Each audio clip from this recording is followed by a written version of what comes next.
Hey, what's going on, everybody? This is Senica coming to you with another video for the Urban Coalition of Freelance Writers, where we shine the light on issues impacting the urban community.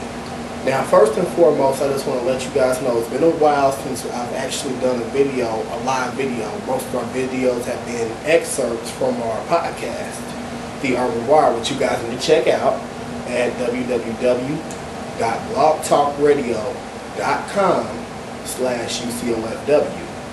Like I said, once again, my name is Senica Harris, and I'm going to come to you today. First and foremost, we're going to talk about the Casey Anthony case, and then we're going to jump, after I get on my commentary, I'm going to play an excerpt from our podcast that took place about a week and a half ago, before the verdict was made pertaining to the Casey Anthony case. But all I want to say at this point, there's been countless commentaries made on YouTube about this situation in this case. But what I want to say is, at this point, we are living in some perilous times. And it's very disheartening to know that there are people that are allowed to even breathe, and that are out here that will harm, not just children in general, that will harm their own child, something that came out of their womb. And you as a woman, should be ashamed of yourself. How can you even call yourself a woman? And I'm not going to even get on some of our commentaries dealing with how, her reaction when they handed down the verdict stating that she's not guilty. I'm not going to even get into that, because I think that's despicable that you would just smile and be happy like it's a joyous occasion because you were let off of murder. And I know there was people who used the argument, well, there wasn't enough circumstantial evidence and this, that, and the other, but I urge you guys to look at it like this. For those who are disappointed, she has to face the real world. And as bad as this might sound, justice was served. Because look at it this way. Her sitting in prison, even if she, was sitting on death row, she would pretty much be sitting in prison, absorbing our tax money, our tax dollars. They'll probably have her in solitary confinement, so she wouldn't have to face anybody or face any of the people in prison and deal with the consequences behind her actions. So really, that's not justice to me. But she's going to be let out into the real world, and she doesn't strike me as the person to have a lot of money. So it's not like she can even hire security. She can't hire bodyguards, this, that, and the other. She's going to have to face the real world. And as crazy as it is out here today, she better hope that she doesn't get hurt, because there's a lot of people out here that are passionate about children, and for her to take the life of her child, even if she didn't have anything to do with it, just because, for the simple fact that she was so nonchalant about it, she's going to pay for it. Justice is going to be served, because one thing I believe in my heart of hearts is what goes around comes around. And baby, let me tell you, what you do in this life, if you don't answer here, you got to answer to the man upstairs. So I urge everyone, not to be so upset about it, because justice is going to be served. She's going to have to live with that every day of her life, and she's going to have to deal with that. So, with that being said, check us out on our Facebook page, UCOFW. And here's my dog. He's walking here. It's my dog, Boss. But he's walking on the set. Anyways, check us out on Facebook. or if you want to check us out on our weekly podcast. And that can be found once again at www.blogtalkradio.com. And also, you can hit us up on Twitter at twitter.com/UCOFW. We'll have all that information in the description field. And we're getting ready to celebrate our first year anniversary for our podcast. So if you have any ideas, if you have any questions or anything that you want us to cover, feel free to do so. Send us an inbox on there or hit us up on Facebook. We're working on an official website, so we will have that information for you in the next couple of months. And I'm hoping to have a big release party here in Indianapolis where I'm going to invite a lot of people. It's going to be a good time. Try to get some bloggers to come out and entertainment, and just a good networking and socializing event. So with no further ado, we're going to get right to the podcast. And feel free to leave us your comments, questions, and concerns. But like I said, justice will be served in one way or the other. So, just leave it alone, let God deal with that situation. I'm a firm believer that God will work it out. And, that's pretty much it. Thanks for watching.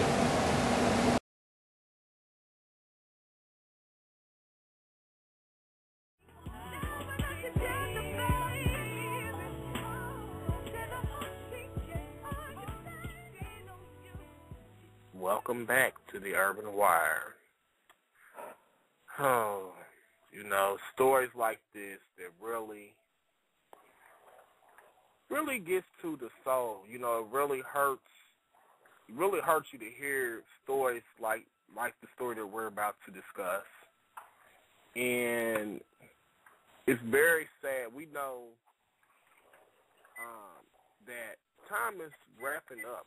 It's just, with just all these things that are happening around us, and now we see how parents just don't have any regard for life. They don't even respect themselves, let alone the lives of innocent children that they bring into the world. It's just really sad when we have to report on things like this. But I think that we need to discuss these issues that because it's a reality. And for those who don't know, we're talking about. I'm going to talk to you about now. We're going to discuss the entire death of Kaylee Anthony.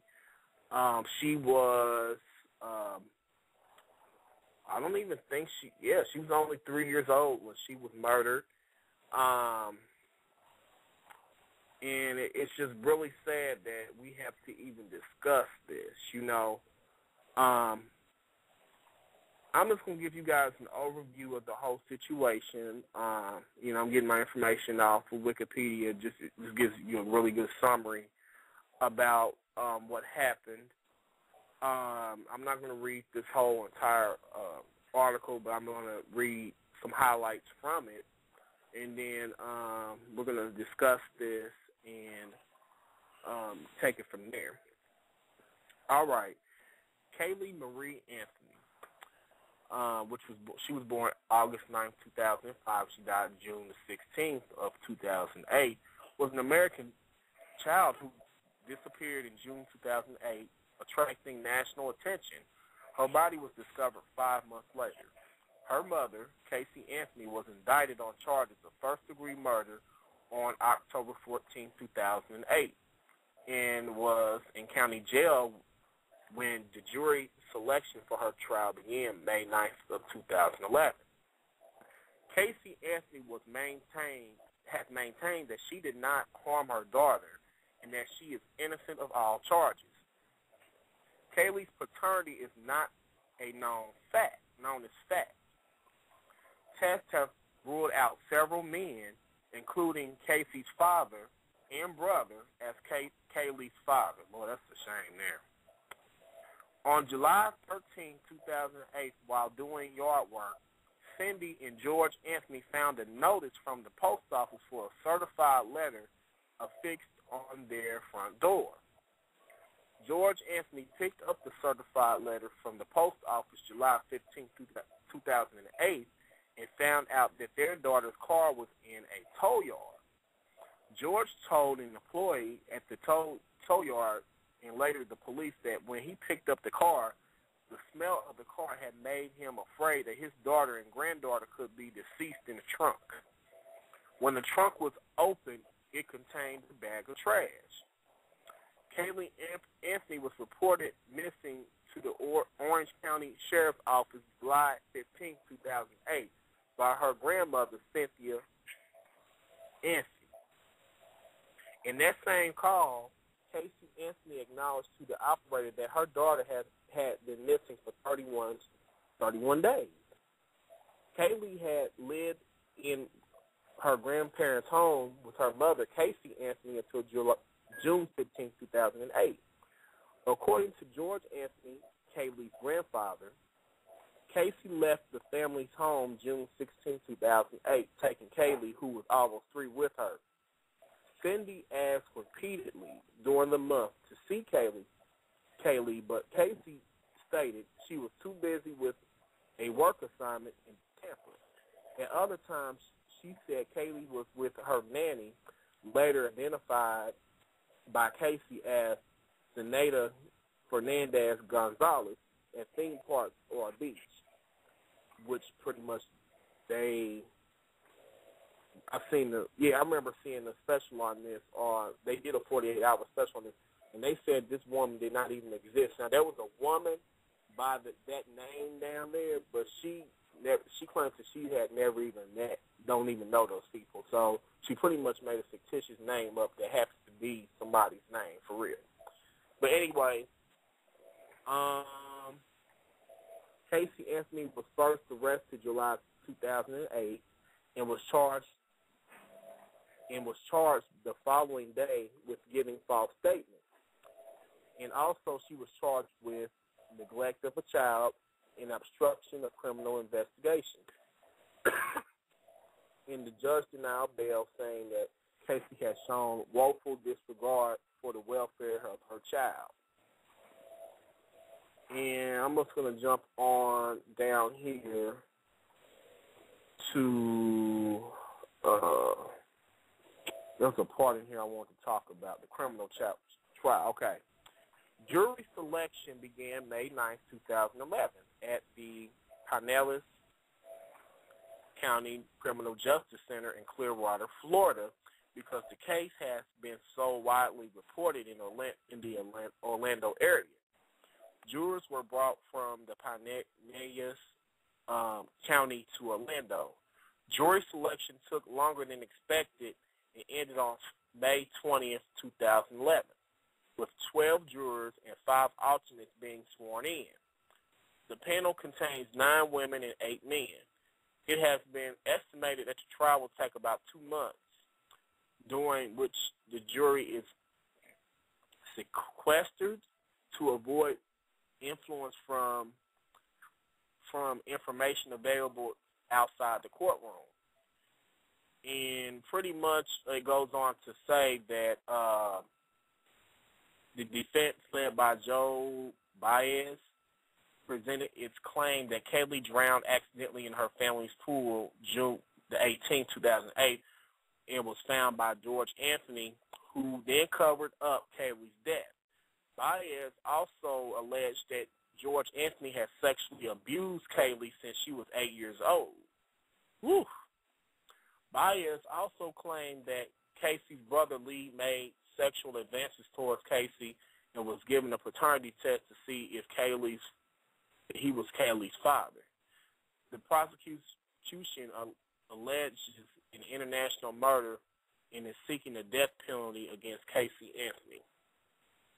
So, as we can see so far, this show right here, this has so many variables, like so many sick and twisted variables within this entire situation. Like it's horrible. I don't even know where to start at, you know. So what do you think about this entire situation so far, from what we've heard? Michael? Well, I'm pretty sure that they're going to seek the death penalty on her. Yeah. And it's getting real interesting if you catch pieces of the trial here and there. I can see where the defense is probably trying to set up where they're probably trying to get her out of the death penalty. But personally, I'd like to see that. I can't imagine why anybody would excuse her from that. And my thing is like any other person, this shit would have been an open and shut case. Like I don't get how, why can't we just go ahead and just shut this case? Like, to me, you're wasting everybody's money, you're wasting people's time, you're making this into a circus or a freak show. That's what it seems like. And to me, this is a very serious crime. Like this woman is sick. Oh yeah. I mean, if you look at her, you can tell that she's not right. You can look at her eyes and tell that she's evil. Well, and unfortunately, capital murder crimes that involve children always attract a lot of media attention. And they know that in the justice system, absolutely every move that the prosecution makes is going to be critiqued and up for subject to appeal when she appeals anything that she would be a capital case. So, unfortunately, they have to, it's going to be a three-ring circus. It just unfortunately is, which is costing the taxpayers more money.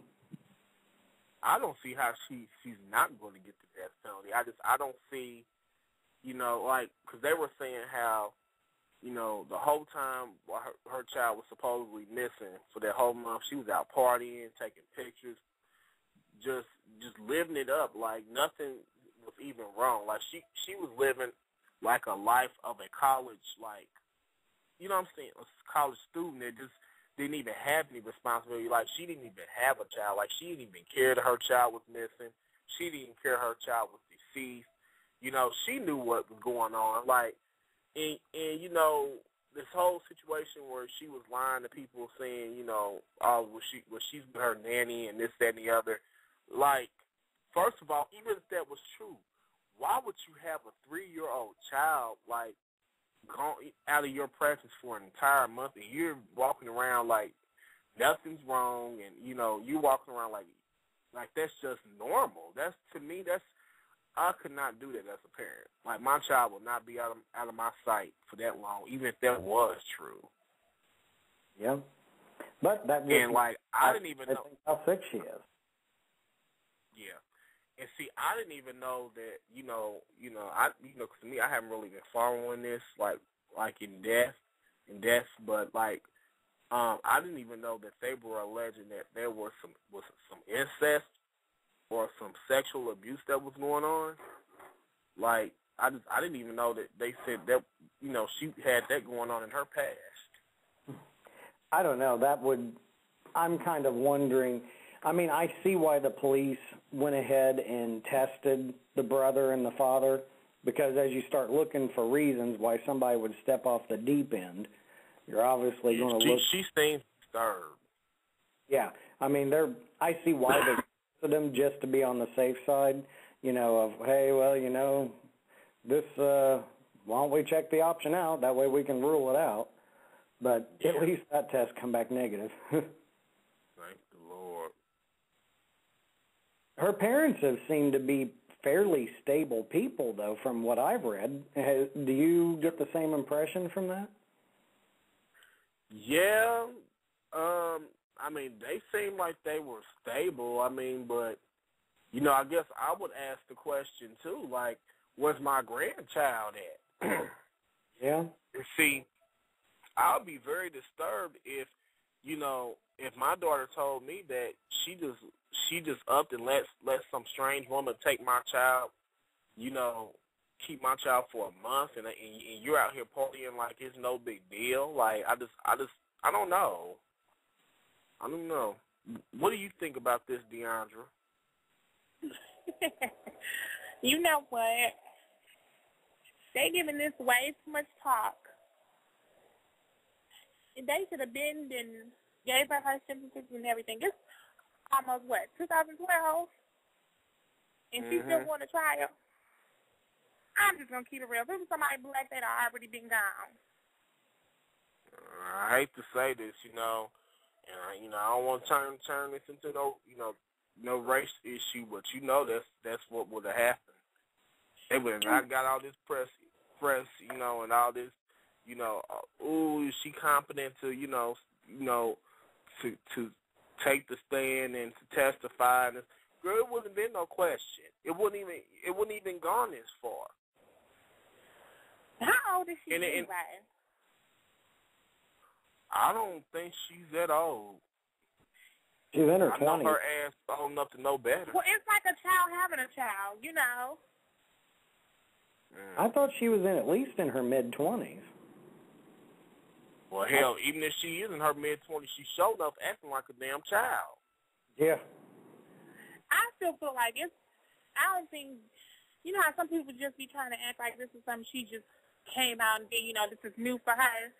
I think you always have to look at a person's past, because she's been doing stuff in her past, I'm more than sure. Mm-hmm. She didn't step off the deep end out of nowhere. Exactly. This bit, let me. And I'm going to have to do some drugs or something and play with this. Mm-hmm. And I know I'm going to get some flack for this, just like with that Lawrence Spears case. You're not going to tell me that this girl just, she just disappeared. There were some things that led up to that caused this child to disappear. And she ain't no child. Well, aren't they talking about giving this girl the death penalty for killing her child? Yeah. They should have been gave it to her. That's sad. That child did not deserve it. To me, what more are y'all looking for? That's what I'm trying to figure out. I don't know what they're looking for. It's an open and shut case. Yeah, but every little move. Are you looking for her to say yes, she did it, or what? Huh? Are they looking for her to say yes, I did it? Or, okay, I guess like Michael said, maybe they trying to make sure they have all their, ducks in a row, so they can't come back with an appeal, and they can, you don't. Every little small detail, you can mess something up and ruin the whole case. Yep, because on appeal, especially with a capital murder trial, capital murder cases automatically are guaranteed an appeal, automatically. This has been going on for 3 years now? Yep. Mm-hmm. It's time to put it to rest. Seriously. I don't see how the jury's going to let her walk. She ain't going nowhere. And she need to quit playing. I hate when somebody kills somebody and they try to play insane. Well, it cracks me up, too, how the defense attorneys are doing, scrutinizing every word and every detail. I know what they're trying to do. They're trying to find some way to create reasonable doubt in the jury's mind. But like the guy that found the body the other day, he was on the witness stand. And yeah, I heard they let him have it. Oh, my God, that defense was grilling him. Whoever coached him on how to talk when he's on the stand done a good job. I'll give him that. And because he was taking it slow and easy and really going through it real slow. And they said, so when you called 911, he goes, no, I didn't call 911.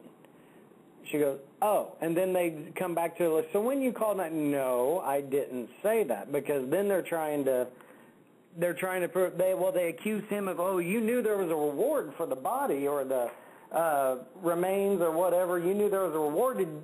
They were trying to say that he moved the body because he was looking for money or this or that, anything they could to try and cast a reasonable doubt. And the guy done pretty good. He held up pretty well. I was impressed. I don't care. The whole family jacked up. It just ain't her. It's the whole dang on family jacked up. Yeah. Yep. She's the only one that's being that family. They all jacked up. But you know just as good and well that the defense attorneys, after all this is said and done, they'll write a book or they'll sell movie rights, and they're going to make money off of it. Because you know she ain't got the money for an attorney. You know that.